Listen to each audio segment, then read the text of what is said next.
यदि हिम्मत है कांग्रेस को, राहुल गांधी को, तो कर्नाटक में वो ओबीसी रिजर्वेशन करके दिखाए तो मैं मानूं कि इस हाउस में जो आप बात करते हो उस हाउस की बात करते हो।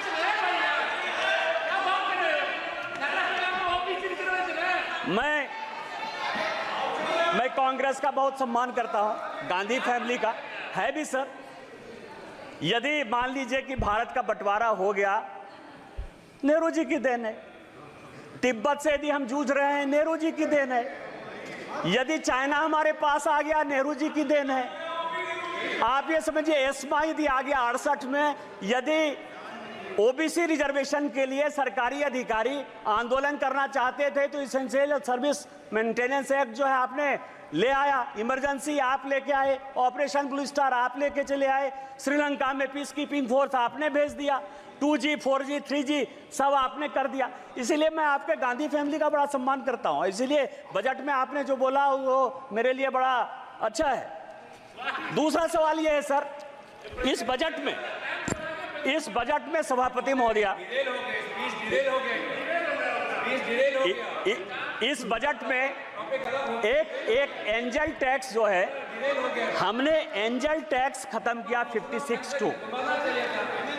सभापति महोदया, ये सभापति महोदया 2012 में प्रणब मुखर्जी साहब ने एंजल टैक्स लगाया 56(2)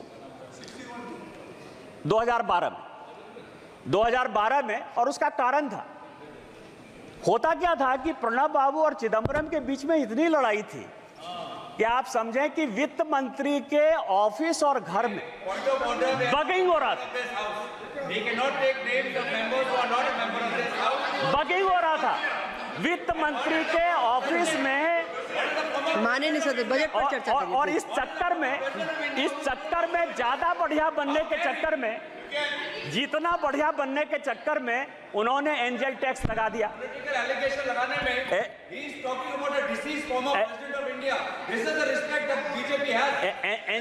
एंजल टैक्स लगा दिया। एंजल टैक्स क्या है?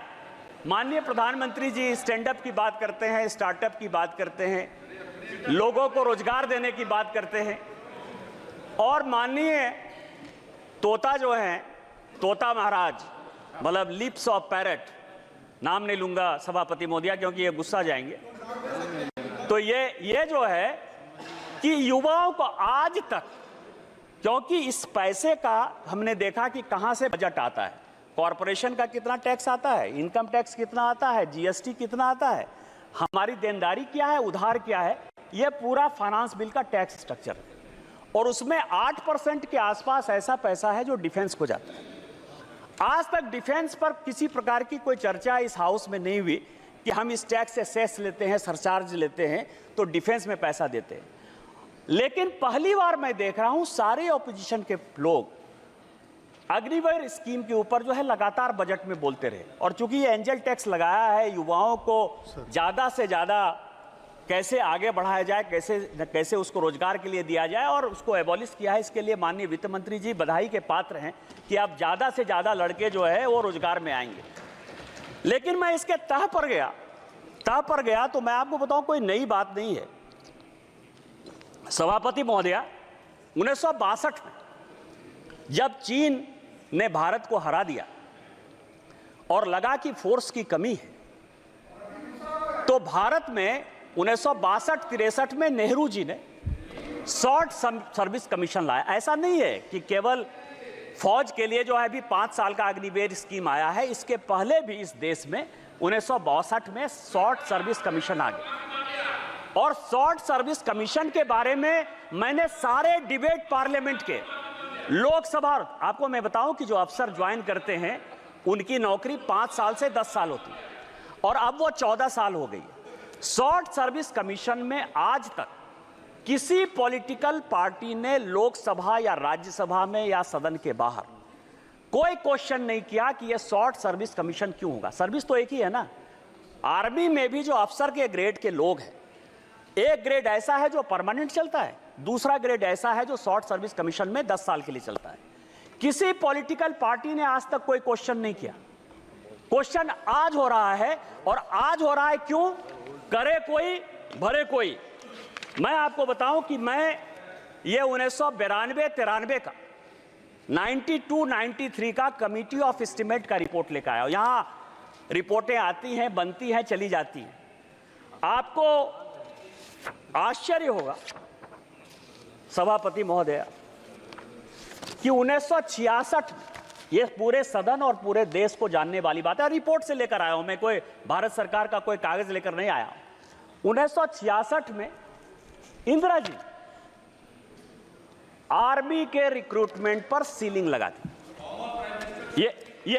ये सबके समय, और ये डिपोजिशन में सेक्रेटरी डिफेंस ने कमिटी ऑफ एस्टीमेट को हेड कांग्रेस पार्टी के मनोरंजन भक्त कर रहे थे, मैं नहीं कर रहा था।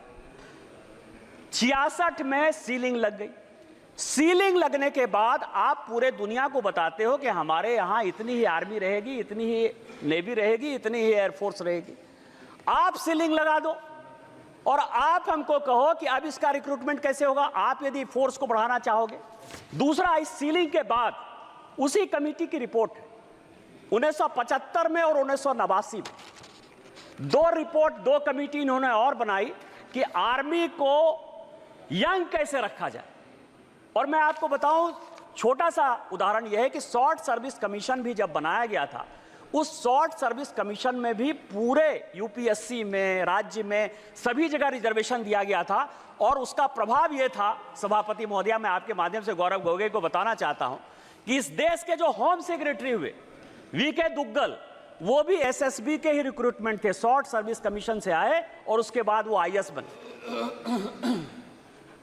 आज अग्निवीर पर 75 में कमेटी बनी, 89 में कमेटी बनी, और इन्होंने मैन पावर के लिए एक्सपर्ट कमेटी बनाने के बाद यह कहा कि आपको 5 साल और 7 साल के लिए, 1975 की बात है, ध्यान रखिएगा सभापति महोदया, 1975 से लेके आज तक 2019-20 तक लगभग 40 साल 45 साल तक जो रिपोर्ट है वो गड्ढे में रही, खाते में रही, मैन पावर की कमी रही, ना आर्मी में आदमी रहा, ना नेवी में आदमी रहा, ना रिक्रूटमेंट सबको अच्छा हुआ।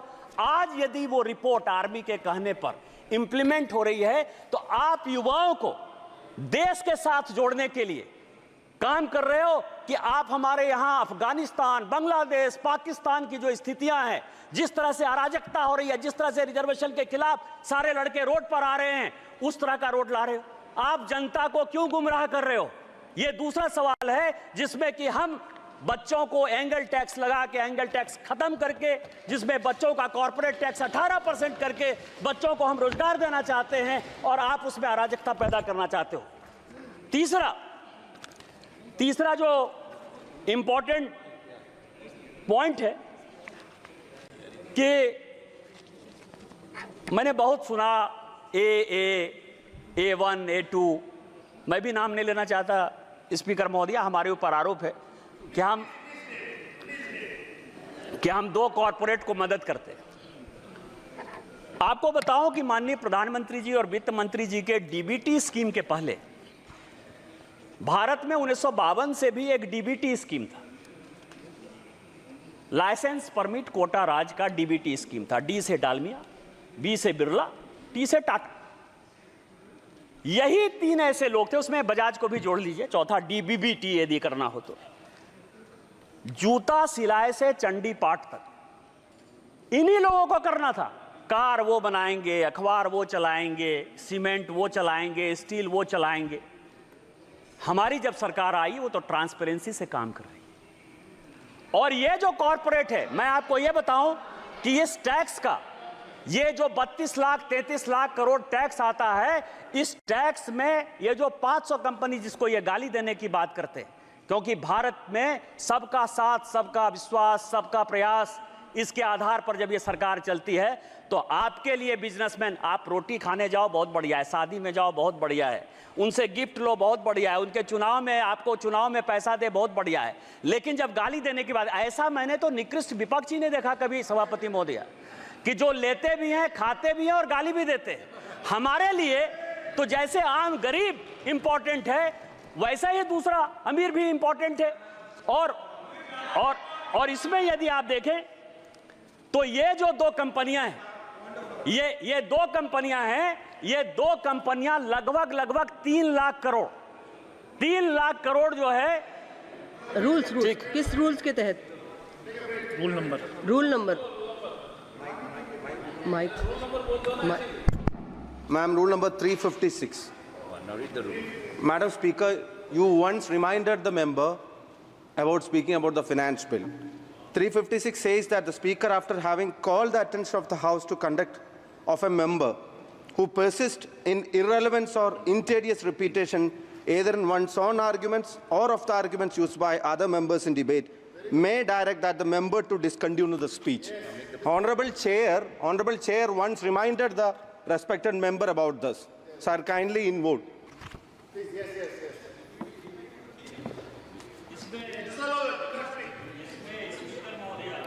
रिपीटेशन। मैं एंजल टैक्स की बात कर रहा हूं, मैं कॉर्पोरेट टैक्स की बात कर रहा हूं। एंजल टैक्स और कॉर्पोरेट टैक्स को कैसे आप डिरेल कर रहे हो? मैं ये कह रहा हूं कि जिस AA कंपनी को आप कह रहे हो वो 4 लाख करोड़ रुपया इस देश के किट्टी में दे रही है, जिसके कारण ये देश चल रहा है।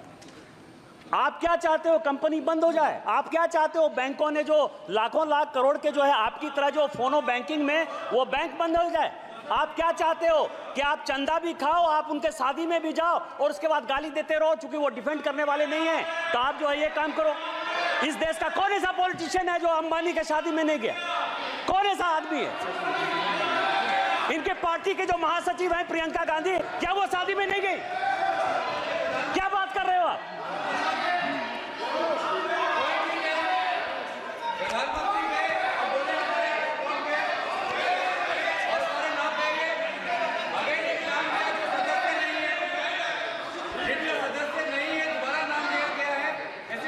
आप महासचिव कहिए सर, आप कहिए कि तोते की बहन जो है शादी में गई, इतना मान लीजिए सर।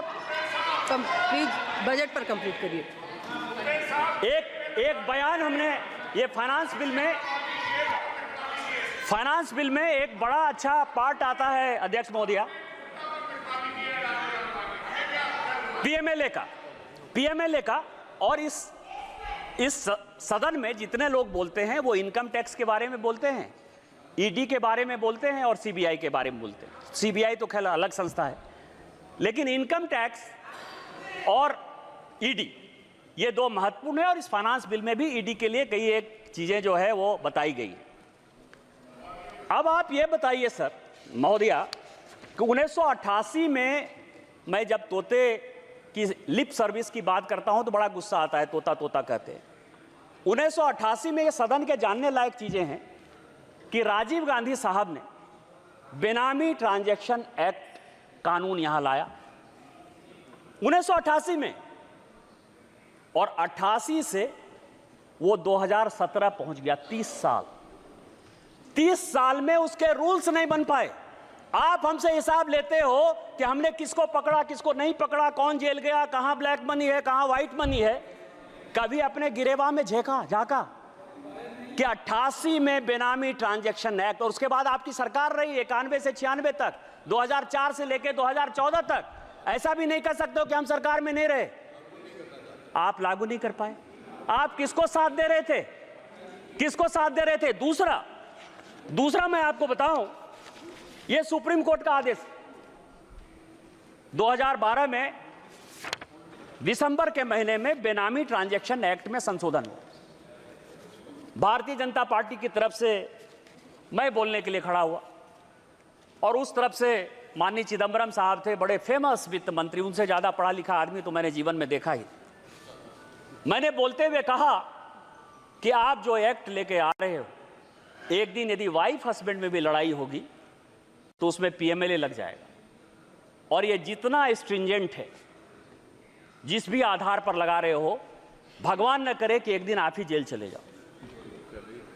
जब मैं मेरा सीट नंबर 545 था उस जमाने में अध्यक्ष सभापति महोदया, जब मैं बात का अंतिम था, मैं अंतिम सदन का सदस्य 545 नंबर पर था। जब मैं बोलकर बंद हुआ तो चिदंबरम साहब खड़े हुए और चिदंबरम साहब का बड़ा फेमस भाषण है कि भारतीय जनता पार्टी बहुत पढ़ी लिखी पार्टी है, मेरी अपेक्षा यह थी कि पीएमएलए कानून में बोलते हुए भारतीय जनता पार्टी अपने एक विद्वान आदमी को खड़ा करेगी, लेकिन उसने सबसे मूर्ख, बुद्धू और दकियानुसी आदमी को, जो है जिसको पीएमएलए पता ही नहीं है, उसको खड़ा कर दिया।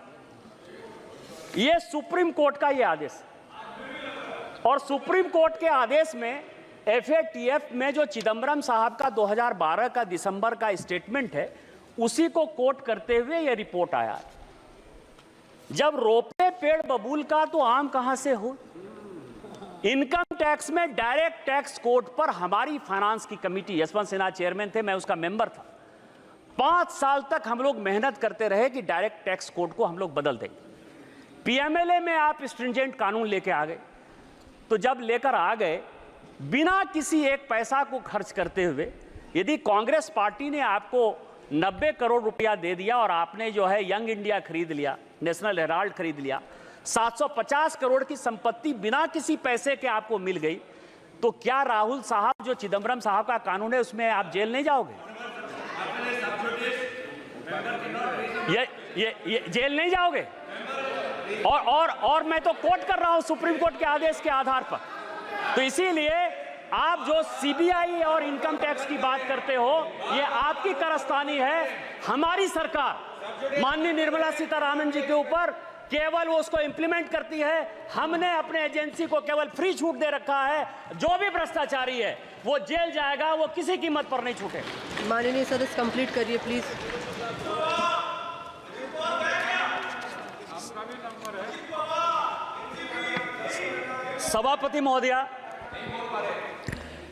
सभापति महोदया, इस देश के हालात बहुत अच्छे। हम 2047 तक विकसित भारत बनाने की कल्पना में, माननीय प्रधानमंत्री जी यक्ष युधिष्ठिर वार्ता में उस दिन बोलते हुए माननीय राहुल गांधी जी ने कहा कि 6 महारथी थे। 6 महारथी नहीं थे, 9 महारथी थे। 9 महारथी थे और 7 महारथी चक्रव्यूह लड़ रहे थे और 2 महारथी चक्रव्यूह के बाहर जो है 4 लोगों को, पांडवों को रोकने की कोशिश कर रहे थे। उसमें भीम थे, सात्विक थे, नकुल थे और सहदेव थे। और उसी में सात टोटल 9 महारथी थे जो कि अभिमन्यु से लड़ रहे थे और उसमें 7 महारथी ऐसे थे जो चक्रव्यूह में अभिमन्यु को घेरने के लिए बैठे थे और 2 महारथी ऐसे थे जो कि पांडव की सेना उसमें अंदर नहीं जा पाए। पांडव में 4 लोगों को उन्होंने मौका दिया हुआ था। इसका नाम था भीम, सात्विक, नकुल और सहदेव। और जिसकी रक्षा जो है जयद्रथ कर रहे थे उस दरवाजे की, तो उसमें नहीं जाए। इसमें एक महाभारत में दूसरे प्रसंग में क्वेश्चन पूछा यक्ष ने युधिष्ठिर से। एक क्वेश्चन है कि कह पंडिता, और दूसरा है को मूर्खा, और तीसरा है कह मत्सर। मैं मूर्ख पर नहीं जाऊंगा, मैं 2 ही चीज पर जाऊंगा, क्योंकि हो सकता है कि ये लोग अपने पर ले लें, लीडर ऑफ द अपोजिशन पर, कि उनको मूर्ख कह दिया। मैं उनका बड़ा सम्मान करता हूं। पंडित वो है, सभापति महोदया, पंडित वो है जो कि विद्वता की बात करता है। Leader of the parrot, lie of the parrot या लिप्स ऑफ द पैरट, वो केवल और केवल डिस्टॉर्शन ऑफ फैक्ट्स जो हमारे महाभारत का है, गीता का है, रामायण का है, महाभारत का है, वही करते रहते हैं। इसलिए उनको सोचने की बात है कि वो पंडित हैं कि नहीं। लेकिन जो मत्सर है, मत्सर के बारे में बड़ी अच्छी बात कही गई है कि जिसको ईर्ष्या हो, द्वेष हो, जलन हो, किसी के आगे बढ़ने पर जो है परेशानी हो, उसको मत्सर कहा जाता है। आज जो कांग्रेस पार्टी की स्थिति है वो यक्ष युधिष्ठिर वार्ता का मत्सर है। भारत इतना ग्रो क्यों कर रहा है? भारत इतनी बड़ी इकोनॉमी में क्यों जा रहा है? भारत दुनिया की तीसरी इकोनॉमी 2027 में क्यों हो जाएगा? और इस कारण से युवाओं को भड़काओ, किसानों को भड़काओ। इसी कारण से जातिगत रिजर्वेशन के आधार पर, जिस रिजर्वेशन के आधार पर आज बांग्लादेश जैसा देश जो है जल रहा है, पाकिस्तान खत्म हो रहा है, श्रीलंका खत्म हो रहा है, लीडर ऑफ द अपोजिशन के नाते जिसकी कोई जिम्मेवारी नहीं। और जिम्मेवारी कैसे होगी सभापति महोदय? जिम्मेवारी नहीं होने के पीछे रीजन है। रीजन ये है कि मैं 3 किताब मैं अभी पढ़कर आया, वो 3 किताब बड़ा इंपॉर्टेंट है। एक किताब अशोक मित्रा ने लिखा, प्रेटलर्स टेल। अशोक मित्रा साहब बंगाल के सबसे लॉन्गेस्ट फाइनेंस मिनिस्टर रहे और इंदिरा जी के वो इकोनॉमिक एडवाइजर। दूसरी किताब नटवर सिंह की है जो कहता है कि one life is not enough. और तीसरी किताब संजय बारू की है, एक्सीडेंटल प्राइम मिनिस्टर। ये 3 किताब है और तीनों आदमी, संजोग से अशोक मित्रा साहब को छोड़ दीजिए तो 2 आदमी तो अभी भी हैं। और किसी को कांग्रेस पार्टी ने जो है आज तक कॉन्ट्राडिक्ट नहीं किया। कॉन्ट्राडिक्ट। और तीनों किताब क्या कहती है कि अमेरिका तय करता था इस देश का वित्त मंत्री कौन हो। संजय बारू कहते हैं कि प्रधानमंत्री मनमोहन सिंह जी ये सरकार नहीं चलाते थे, ये सरकार नेशनल एडवाइजरी काउंसिल की सोनिया गांधी जी चलाती थी। ये मैं नहीं कह रहा, संजय बारू की किताब है, मैं तो केवल किताब को कोट कर रहा हूं। उस तीनों में और मैं कुछ CIA की डीक्लासिफाइड फाइल्स लेकर आया हूं। ये CIA की डीक्लासिफाइड फाइल्स है। ये फाइल ये कहती है कि कांग्रेस पार्टी के सभी लोग सोवियत रूस से बिके हुए थे। वो पैसा लेते थे, पैसा लेकर वो जो है देश की पॉलिसी बनाते थे, देश का कैसे नुकसान हो वही काम करते थे। ये डीक्लासिफाइड फाइल कहती है। ये तीनों किताब को यदि आप देखेंगे, चाहे वो अशोक मित्रा की हो, चाहे संजय बारू की हो और नटवर सिंह की हो, ये कांग्रेस पार्टी इस देश को बदनाम करना चाहती है, बर्बाद करना चाहती है, ऐसा सिचुएशन पैदा करना चाहती है कि प्रधानमंत्री मोदी जी के खिलाफ पूरा माहौल बने, इस देश के खिलाफ पूरा माहौल बने, लेकिन वो हम होने नहीं देंगे। ये देश के तीसरे बार प्रधानमंत्री बनने वाले दूसरे लोग हैं। और मैं आपको रामधारी सिंह दिनकर की कविता से खत्म करता हूं कि उन्होंने कहा कि जब नाश मनुष्य पर छाता है, पहले विवेक मर जाता है। अस्तित्व संकल्प दोहराता हूं, याचना नहीं अब रन होगा, जीवन या की मरण होगा। इस देश को बनाने के लिए कोई भी कुर्बानी देनी पड़ेगी, हम कुर्बानी देंगे। हम वित्त मंत्री द्वारा इस फाइनेंस बिल का समर्थन